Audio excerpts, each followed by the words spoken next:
ఇది ఒక ప్రాచీనమైన కథ. పూర్వం ఒక మహారాజు తన రాజ్యాన్ని చాలా చక్కగా పరిపాలిస్తున్నాడు. మహారాజు చాలా తెలివైనవాడు. అతడికి ఒక్కడే కొడుకు. అతను చిన్న పిల్లవాడు. ఈ పిల్లవాడు మామూలు వాడు కాదు, చాలా అల్లరి చేసేవాడు. మహారాజు మాట అస్సలు వినేవాడు కాదు. ఇంట్లో ఉన్న అన్ని వస్తువులను పాడు చేసేవాడు. అందరినీ తిట్టేవాడు. మహారాజు అతడికి చాలా నచ్చజెప్పే ప్రయత్నాలు చేశాడు. అయినా ఏం లాభం లేదు. అతని అల్లరి మరింతగా పెరిగిపోయింది. ఇక మహారాజు తట్టుకోలేకపోయాడు. వెంటనే మంత్రిని పిలిచి, నా కొడుకు అల్లరిని నేను భరించలేకపోతున్నాను. అతడు అన్నీ నష్టపరిచే పనులే చేస్తున్నాడు. ఇలాగే ఉంటే అతని వల్ల చాలా మందికి నష్టం కలుగుతుంది. అందుకే నా కొడుకును ఇంట్లోంచి బయటకు పంపించేయాలని నిర్ణయించుకున్నాను. నువ్వు అతన్ని తీసుకువెళ్ళి ఈ రాజ్యానికి దూరంగా ఎక్కడైనా వదిలిరా అని అంటాడు.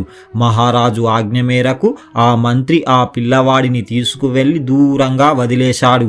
ఆ సమయంలో ఆ పిల్లవాడి వయస్సు కేవలం 8 సంవత్సరాలు మాత్రమే. ఆ పిల్లవాడు అటూ ఇటూ తిరుగుతున్నాడు.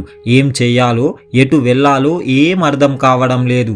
అందరి ఇళ్లల్లోకి వెళ్ళే ప్రయత్నాలు చేస్తున్నాడు. కానీ ఎవ్వరూ దగ్గరకు రానివ్వడం లేదు. అతడు ఒక మహారాజు కొడుకు అని ఇక్కడ ఎవ్వరికీ తెలియదు. అలా ఊరి బయట ఒక చెట్టు క్రిందనే ఆ రోజు రాత్రి పడుకున్నాడు. మరునాడు ఉదయాన్నే లేచి చూడగా తన వారు ఎవ్వరూ లేరు. ఇదంతా కూడా ఒక కొత్త ప్రదేశం. ఏం చెయ్యాలో అర్థం కావడం లేదు. విపరీతమైన ఆకలి వేస్తుంది. వెంటనే ఒక గుడి దగ్గరకు వెళ్ళి అన్నాన్ని భిక్షంగా తీసుకుంటాడు. వెంటనే అతనికి కడుపు నిండా భోజనం పెడతారు. ఇక అప్పటి నుండి భిక్షమెత్తుకోవడం మొదలుపెట్టాడు. మెల్లిమెల్లిగా కాలం గడుస్తూనే ఉంది. ఆ పిల్లవాని వయస్సు కూడా పెరుగుతూనే ఉంది. అయినా కూడా ఇంకా ఏ పనిని చేయకుండా భిక్షమే ఎత్తుకుంటున్నాడు. ఇంట్లో నుండి బయటకు వచ్చిన కొన్ని రోజులకే తాను రాజకుమారుడినని, చిన్నప్పుడు చాలా సుఖంగా జీవించానని, నన్ను మా నాన్న ఇక్కడ వదిలేశాడు అనే విషయాన్ని మెల్లిమెల్లిగా మరచిపోయాడు. అతనికి భిక్షమెత్తుకోవడం, జనాలు అతడిని తిట్టడం, ఆకలితో పడుకోవడం, దూరంగా ఉంచి మాట్లాడడం, ఇవే అతనికి గుర్తున్నాయి. తన చిన్నప్పటి గతాన్ని పూర్తిగా మరచిపోయి ప్రస్తుతంలో జీవిస్తున్నాడు. మన మనస్సు కూడా జరిగిపోయిన విషయాలను కొన్ని రోజుల వరకు మాత్రమే గుర్తుంచుకుంటుంది. జీవితంలో కొత్త విషయాలు వచ్చి చేరితే మనం పాత విషయాల గురించి ఆలోచించడం మానేస్తాం. అలా మానేసిన క్షణం నుండి మన పాత విషయాలు మన మనస్సులో నుండి మెల్లిమెల్లిగా పూర్తిగా తొలగిపోతాయి. ఎవరైతే జరిగిపోయిన విషయాలను ప్రతిసారి గుర్తుకు తెచ్చుకొని వాటి గురించే ఆలోచిస్తూ బాధపడతారో వాళ్ళు జీవితంలో ముందుకు వెళ్ళలేరు. అలా ఆ చిన్న పిల్లవానికి 50 సంవత్సరాల వయసు వచ్చింది. అతని జీవితంలో వివాహం లేదు, ఎలాంటి వేరే ఆలోచన లేదు. కేవలం భిక్షమెత్తుకోవడం, రోజులు గడపడం, ఇదే జరుగుతుంది. అటు మహారాజు వయస్సు కూడా బాగా పెరిగిపోయింది. వృద్ధాప్యం వచ్చింది. ఒక రోజున కాలం తిరిగి అతను భిక్షమెత్తుకుంటూ తన రాజభవనం ముందుకే చేరుకున్నాడు. అతనికి ఏమాత్రం గుర్తుకు లేదు ఇది తన ఇల్లే అని. అలా అతను రాజమందిరం ముందు నిలబడి భిక్షమెత్తుకుంటున్నాడు. అదే సమయంలో కిటికీలోంచి మహారాజు అతడిని చూసి ఇతడు నా కొడుకే అని గుర్తించాడు. ఎందుకంటే ఎన్ని సంవత్సరాలు గడిచినా తండ్రికి కొడుకుని గుర్తించడం పెద్ద కష్టం కాదు. తన కొడుకును చూడగానే అతనికి చాలా బాధ కలిగింది. వయస్సులో ఉన్నప్పుడు కోపం ఉంటుంది, బలం ఉంటుంది, అహంకారం ఉంటుంది. కానీ వృద్ధాప్యంలో కోపం ఉండదు. ఇంతకుముందు తన పుత్రుని కోసం ఎంతగానో వెతికించాడు. కానీ అతని జాడ దొరకలేదు. ఇన్ని రోజులకు తన కొడుకే తన ఇంటి ముందు కనిపించడంతో మహారాజుకు దుఃఖం ఆగడం లేదు. వెంటనే మంత్రి సైనికులతో కలిసి అతని కోసం బయటకు పరిగెడుతూ వస్తున్నాడు. అది చూసిన భిక్షగాడు చాలా భయపడిపోయాడు. ఆ భయంతో చాలా వేగంగా పరిగెడుతూ, అయ్యో ఏం జరిగిందో ఏమో, అందరూ నా వెంటే పడుతున్నారు. రాజమందిరం ముందు భిక్షమడగడం పెద్ద తప్పే అయి ఉంటుంది. అందుకే అందరూ నా వెంటే పడుతున్నారు. వాళ్ళ చేతికి దొరికితే నాకు మరణదండన విధించేలా ఉన్నారు అంటూ తన జీవితంలో ఎప్పుడూ పరుగెత్తనంత వేగంగా పరిగెడుతున్నాడు. అతను వేగంగా పరిగెత్తుతూ చాలా దూరం వెళ్ళిపోయాడు. ఎవ్వరూ అతడిని పట్టుకోలేకపోయారు. అప్పుడు మంత్రి మహారాజుతో ఇలా అంటున్నాడు, మహారాజా, అతని తండ్రి మీరేనని, అతనిదే ఈ రాజ్యమని అతనికి ఏమాత్రం గుర్తుకు లేనట్టుగా ఉంది. అతను మనం వెంట పడుతుంటే దండించడానికి మనం వెంట పడుతున్నామనుకుంటున్నాడు. మహారాజా, అతడిని తిరిగి రప్పించడానికి మనం ఏదైనా ఒక ఉపాయం ఆలోచించాలి. అతను రాజకుమారుడని, అతనిదే ఈ రాజ్యమని అర్థమయ్యేలా వివరించాలి. అది అంత సులువైనది కాదు. మహారాజా, మీరు కొద్దిగా ఓపిక పట్టండి. మనం ఒకేసారి అతనితో నువ్వు మహారాజు కుమారుడివి, నీదే ఈ రాజ్యం మొత్తం అని చెప్పకూడదు. అలా చెప్తే అతను మన మాటలు నమ్మడు. ఇంత పెద్ద పెద్ద మాటలు విని అతను పిచ్చివాడైపోతాడు. అతడికి మనం మెల్లిమెల్లిగా గుర్తు చేసే ప్రయత్నాలు చెయ్యాలి అని అంటాడు. అప్పుడు మహారాజు ఏడుస్తూ, మీరు ఏదైనా చెయ్యండి, కానీ నా కుమారుణ్ణి మాత్రం నా వద్దకు తీసుకురండి అని అంటాడు. అప్పుడు మంత్రి సైనికులందరికీ ఒక ఉపాయం చెప్పి అందరినీ వేరే వేరే ప్రదేశాలకు వెతకడానికి పంపించాడు. ఇక అందరు సైనికులు వెతకడం ప్రారంభించారు. ఎలాగో ఒక సైనికుడు అతడిని గుర్తించి పట్టుకొని, చూడు, రాజదర్బారులో ప్రతిరోజు శుభ్రం చేయడానికి ఒక పనివాడు కావాలి. నీకు రాజదర్బారులో పని చేయడం ఇష్టమైతే నా వెంట వచ్చి నువ్వు ఆ పనిని చేసుకోవచ్చు అని అంటాడు. అప్పుడు ఆ వ్యక్తి, భిక్షమెత్తుకోవడం కంటే మహారాజు వద్ద పనిచేయడం మంచిదే. ఇన్ని రోజులు నేను భిక్షగాడినని నాకు ఎవ్వరూ పనిని ఇవ్వలేదు. కానీ ఇప్పుడు నేను పనిని చేస్తాను, కానీ నాకు మంచిగా శుభ్రం చేయడం రాదు అని అంటాడు. అప్పుడు ఆ సైనికుడు, నువ్వేం బాధపడకు, నీకు మేం నేర్పిస్తాం. నువ్వు ఎలా పని చేసినా నిన్ను ఎవ్వరూ ఏమీ అనరు అని అంటాడు. ఇక ఆ వ్యక్తి సైనికుడి వెంట వెళ్ళి రాజదర్బారులో శుభ్రం చేసే పనిలో చేరాడు. అలా అతను నెల రోజులు అక్కడ పనిచేసిన తరువాత అతడిని అక్కడ నుండి రాజుగారి తోటమాలిగా నియమించారు. ముందు ఉన్న తోటమాలి అతడికి అన్ని తోట పనులను నేర్పించాడు.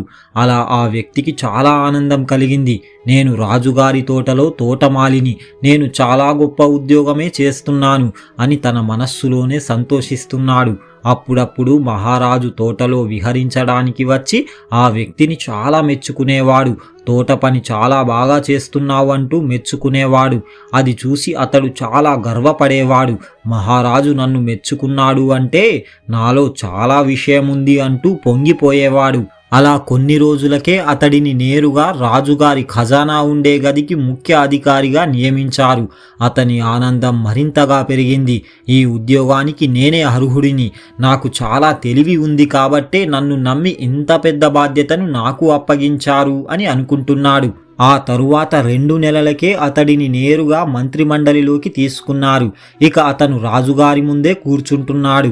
అప్పుడు అతనికి ఇదంతా నమ్మశక్యంగా అనిపించడం లేదు. నేనేంటి, ఒక భిక్షగాడిని, అలాంటి నన్ను తీసుకువచ్చి ఇంత తక్కువ కాలంలోనే మంత్రిమండలిలో స్థానం కల్పించారు. ఇది నమ్మవచ్చా అనే సందేహం అతనికి కలిగింది. ఇలా జరుగుతూ ఉండగానే ఒకరోజు ప్రధానమంత్రి లేచి మహారాజుతో ఇలా అంటున్నాడు, మహారాజా, నేను ఇప్పుడు వృద్ధుడినైపోయాను, నా వయస్సు కూడా పెరిగిపోయింది. ఇక నేను అన్నింటినీ వదిలి ఆధ్యాత్మిక దిశలో మిగతా జీవితాన్ని ఆ భగవంతుని సన్నిధిలో గడపాలనుకుంటున్నాను. నేను నా పదవిని వదిలేస్తున్నాను. నా స్థానంలో ఈ కొత్తగా వచ్చిన యోగ్యుడైన ఈ వ్యక్తిని నియమించాలని మిమ్మల్ని కోరుతున్నాను అని అంటాడు. వెంటనే మహారాజు కూడా దానికి ఒప్పుకున్నాడు. ఆ వ్యక్తి ఇదంతా చూసి నమ్మలేకపోతున్నాడు. నా అదృష్టం ఒక్కసారిగా ఇలా మారిపోయిందేంటి? నాలో అంత గొప్ప గుణం వీళ్లకు ఏం కనిపిస్తుందని నన్ను అందరూ ఇంతగా నమ్ముతున్నారు అని తన మనస్సులోనే అనుకుంటున్నాడు. ఇక ప్రధానమంత్రి అయిన తరువాత అతను మహారాజును ప్రతిరోజు 2-3 సార్లు కలుస్తూ సలహాలు తీసుకుంటూ ఉండేవాడు. మహారాజు కూడా అతడిని చాలా గౌరవిస్తూ ఎంతో ప్రేమగా మాట్లాడేవాడు. రాజభవనంలోని ప్రతి ఒక్కరూ అతడిని గౌరవించేవారు. ఒకరోజు అతడిని మహారాజు పిలిచి ఇలా అంటున్నాడు, నాయనా, నాకు ఏ సంతానం లేదు. నేను నిన్ను నా పుత్రునిగా భావిస్తున్నాను.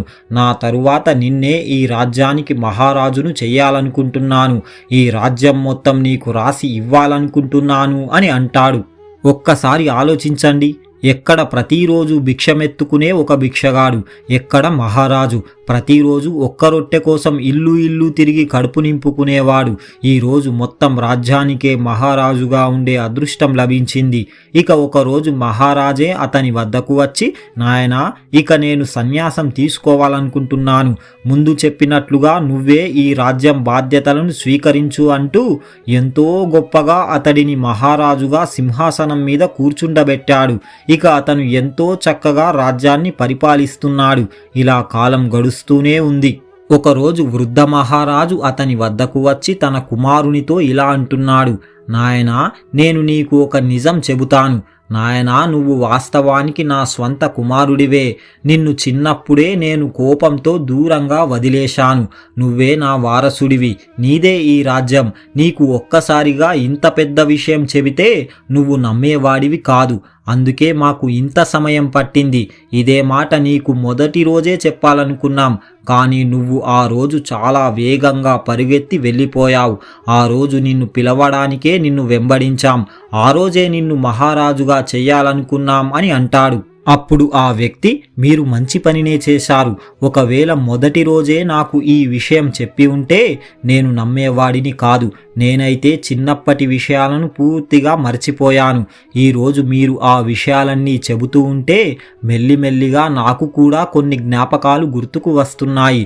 ఈ రాజదర్బారులోని గోడలను చూస్తుంటే, ఈ అంతఃపురాన్ని చూస్తుంటే నాకు ముందే ఎక్కడో చూసినట్టుగా గుర్తుకు వస్తుంది. నా మనస్సులో ఎక్కడో వీటి గురించిన జ్ఞాపకాలు బయటకు వస్తున్నాయి అని అంటాడు. ఇక అతను మహారాజుగా రాజ్యాన్ని చక్కగా పరిపాలిస్తున్నా రాత్రి పడుకున్నప్పుడు మాత్రం అతను భిక్షమెత్తుకుంటున్నట్టుగా కలలు వచ్చేవి. నిద్రలోనే అతను భిక్షమెత్తుకునేవాడు. 50 సంవత్సరాలకు పైగా అతను భిక్షమెత్తుకున్నాడు. ఆ స్మృతులు అతని మనస్సులో బలంగా నిలిచిపోయాయి. ఉదయం నుండి సాయంత్రం వరకు మహారాజుగానే ఉండేవాడు. కానీ రాత్రి పడుకున్నాక భిక్షమెత్తుకోవడం, అతను భిక్షమెత్తుకుంటున్నప్పుడు అతడిని అవమానించినట్టుగా, అతడిని కొట్టినట్టుగా భయంకరమైన కలలు వచ్చి ఉలిక్కిపడి లేచేవాడు. పగలు మాత్రం మహారాజుగానే ఉండేవాడు. తన చేతన మనస్సు తాను మహారాజు అని ఒప్పుకుంది. అది కూడా 1 సంవత్సర కాలానికి మెల్లిమెల్లిగా తన చేతన మనస్సు ఒప్పుకుంది. కానీ అతని అచేతన మనస్సులో గత 50 సంవత్సరాల జ్ఞాపకాలు దృఢపడి ఉన్నాయి. ఆ 50 సంవత్సరాల స్మృతులు చాలా లోతుగా తన అచేతన మనస్సులో నాటుకుపోయాయి. వాటి నుండి అతను బయటకు రాలేకపోతున్నాడు. ప్రతి మానవునిలో 2 మనస్సులు ఉంటాయి. అవి చేతన, అచేతన మనస్సులు. మనం ఇప్పుడు చూస్తున్నది, వింటున్నది, అనుభవిస్తున్నది మన చేతన మనస్సు. దీనికి జ్ఞాపక శక్తి చాలా తక్కువ. ఇక అచేతన మనస్సు, దీనినే ఉపచేతన లేదా సబ్కాన్షియస్ మైండ్ అని కూడా అంటారు. ఇది ప్రస్తుతం మనం అనుభవిస్తున్న విషయాలను జ్ఞాపకాలుగా మార్చి మన మనస్సులో దాచి ఉంచుతుంది. దీనికి జ్ఞాపక శక్తి చాలా ఎక్కువ. ప్రతి విషయాన్ని దాచిపెడుతుంది. తన కుమారుడి అవస్థను చూసిన తండ్రి ఒక సాధువును పిలిచి, మహాత్మా, నా కుమారుడు పగలు మహారాజుగానే ఉంటున్నాడు. కానీ రాత్రి పడుకున్నాక కలలో భిక్షగాడిగా ప్రవర్తిస్తున్నాడు. రాత్రంతా దుఃఖపూరితమైన కలలు వచ్చి భయపడుతున్నాడు. అతను ఇప్పుడు 2 జీవితాలను జీవిస్తున్నాడు అంటూ జరిగిన విషయమంతా అతనికి చెప్తాడు. అప్పుడు ఆ సాధువు, మహారాజా, అతని పైన కొన్ని ప్రయోగాలు చేయాలి. అతని అచేతన మనస్సులో తాను మహారాజు అనే ధారణను అందులో స్థిరపరచాలి. అతని అచేతన మనస్సుకు ఇంకా అతను భిక్షగాడే అనే ఒక భావన ఉంది. ఆ భావనను అందులోంచి మెల్లిగా దూరం చేయాలి. అలా పాత జ్ఞాపకాలను తొలగించి కొత్త విషయాలను అతని అచేతన మనస్సులో మెల్లిగా ధారణ చేయించాలి అని అంటాడు. అప్పుడు ఆ సాధువు ప్రతిరోజు అతను పడుకునే సమయంలో అతడిని యోగ నిద్రలోకి తీసుకువెళ్ళి, నాయనా, నువ్వు ఒక మహారాజువి. ఈ రాజ్యానికి ఏకైక వారసుడివి. నీదే ఈ రాజ్యం. నువ్వే మహారాజువి అని భావించు. నువ్వే మహారాజువి అంటూ ప్రతిరోజు పడుకునే సమయంలో దీనిని చెప్పేవాడు. ఇలా చెప్తూనే ప్రతిరోజు అతడిని పడుకోబెట్టేవాడు. అలాగే ప్రతిరోజు అతడికి తన చిన్నప్పటి గుర్తులను చూపించేవాడు. ఇలా 3 నెలల సమయం పట్టింది. మెల్లిమెల్లిగా ఈ ధారణ తన అచేతన మనస్సులో స్థిరపడిపోయింది. నేను మహారాజుని అనే ధారణ, నేను భిక్షగాడిని అనే ధారణ కంటే చాలా బలపడింది. ఇక 5 నెలలకు తన అచేతన మనస్సులో నేను భిక్షగాడిని అనే జ్ఞాపకాలు పూర్తిగా తొలగిపోయి పూర్తిగా నేను మహారాజునే అనే స్థాయికి వచ్చేశాడు. ఇక ఇప్పుడు కలలు కూడా అతడికి రావడం లేదు. ఈ కథ వినడానికి విచిత్రంగా ఉన్నా ఇందులో మనం నేర్చుకోవాల్సిన విషయాలు చాలా ఉన్నాయి.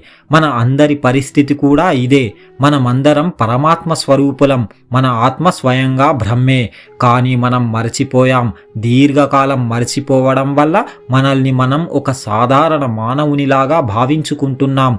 ఈరోజు ఎవరైనా మన వద్దకు వచ్చి నువ్వే పరమాత్మవి అని అంటే మనం దానిని స్వీకరించలేము. ఎందుకంటే మన అచేతన మనస్సు మనల్ని ఒక సాధారణ మానవునిలాగే భావిస్తుంది. మన చేతన మనస్సుకు తెలుసు ప్రతి అణువులో పరమాత్ముడు ఉన్నాడని, ప్రతి ఆత్మ బ్రహ్మ స్వరూపమేనని. కానీ ఎవరైనా వచ్చి నువ్వే పరమాత్మవి అని అంటే మాత్రం మనం నమ్మలేం. ఎందుకంటే మన అచేతన మనస్సు దానిని స్వీకరించలేదు. మనం యోగ నిద్రలోకి వెళ్ళి కొన్ని ప్రయోగాల ద్వారా మన అచేతన మనస్సులో ఏదైనా ఒక ధారణను స్థాపించవచ్చు. మనం జీవితంలో దేనిని కోరుకుంటున్నామో, ఉదాహరణకు ఆనందం, సంతోషం, ధనం, లక్ష్యాలు ఏదైనా సరే యోగ నిద్రలోకి వెళ్ళి ఈ ప్రయోగం చేస్తే ఏ పనిని అయినా చాలా సులభంగా సాధించవచ్చు. ఇలా చేస్తే జరిగిపోయిన మన చేదు జ్ఞాపకాలను మన మనస్సులోంచి తొలగించుకోవచ్చు. చెడు ఆలోచనలు ఉన్న వ్యక్తిని కూడా మంచివాడిగా మార్చవచ్చు. మనస్సును మన ఆధీనంలో పెట్టుకోవచ్చు. ఇలా మన ఆధీనంలో లేని చంచల మనస్సును పూర్తిగా మన ఆధీనంలోకి తీసుకురావచ్చు. చూశారు కదా. మీకు గనక ఈ వీడియో నచ్చితే జై శ్రీకృష్ణ అని ఒక చిన్న కామెంట్ చేయండి. ఇలాంటి మరిన్ని వీడియోస్ కోసం ఇప్పుడే మా ఛానల్ని సబ్స్క్రైబ్ చేసుకోండి. పక్కనే ఉన్న బెల్ ఐకాన్ని ప్రెస్ చేయండి. మా వీడియోని లైక్ చేయండి, షేర్ చేయండి. జై శ్రీకృష్ణ.